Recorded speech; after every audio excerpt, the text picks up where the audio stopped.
নির্বাচন কমিশনকে আর্জি জানিয়েছি, এসআইআর প্রক্রিয়া বর্তমানে যে অবস্থায় রয়েছে তা অবিলম্বে স্থগিত করে দেওয়া হোক।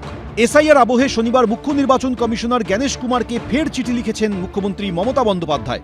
এবার সেই চিঠির ছবি সোশ্যাল মিডিয়ায় পোস্ট করলেন মুখ্যমন্ত্রী। তার দাবি, এসআইআর প্রক্রিয়ার পরিকাঠামো পুনরায় মূল্যায়ন করা হোক, অবাধ ও স্বচ্ছ নির্বাচনের ওপর ফিরিয়ে আনা হোক মানুষের বিশ্বাস। এই চিঠিটাকে আমি মনে করি ইলেকশন কমিশনে ছিঁড়ে ফেলে দিয়ে ডাস্টবিনে ফেলে দেওয়া উচিত। 43 দিনে তৃতীয়বার মুখ্য নির্বাচন কমিশনারকে চিঠি দিয়েছেন পশ্চিমবঙ্গের মুখ্যমন্ত্রী।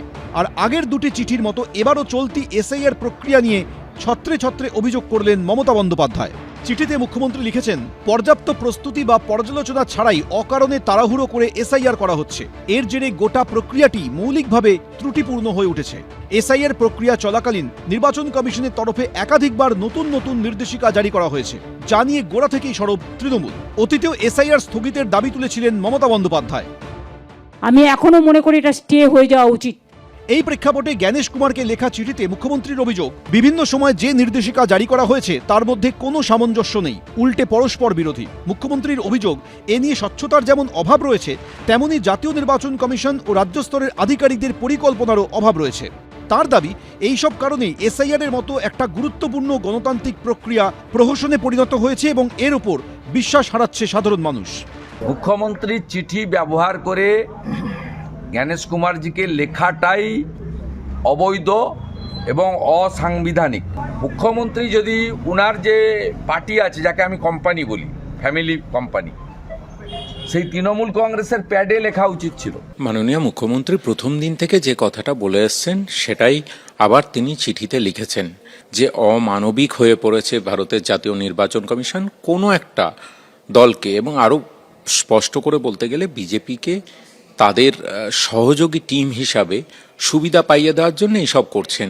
আসলে নির্বাচন কমিশন ভেবেছিল বিহার সহ বাকি রাজ্যে যেভাবে করে নেওয়া যায়, বাংলার মাটিটার তো একটু অন্যরকম, বাংলার মাটিতে যে এত সহজে দখল করা যায় না সেটা তাদের বোঝা উচিত ছিল।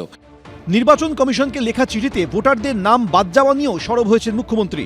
তিনি বলেছেন, জনপ্রতিনিধিত্ব আইন অনুযায়ী দায়িত্বপ্রাপ্ত ইলেকট্রাল রেজিস্ট্রেশন অফিসার বা ইআরওদের সম্মতি না নিয়ে বা তাদের না জানিয়েই আইটি সিস্টেমকে অপব্যবহার করে ভোটারদের নাম কেটে বাদ দেওয়া হচ্ছে। এটা তো ফাইনাল লিস্ট নয়, সংশোধন দিলে পরে সংশোধন যদি না হয় এবং ফাইনাল লিস্ট বেরিয়ে যায় তখন অভিযোগ করতে বলবেন, এখন কেন অভিযোগ করছে?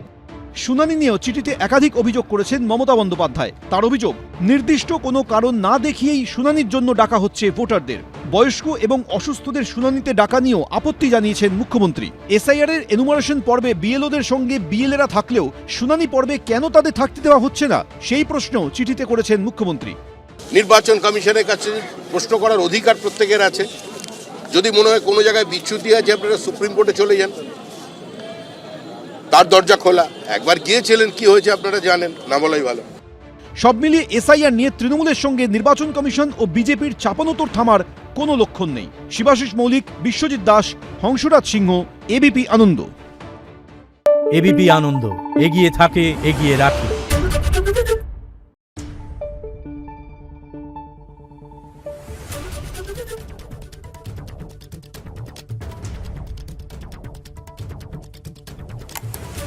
Thank you.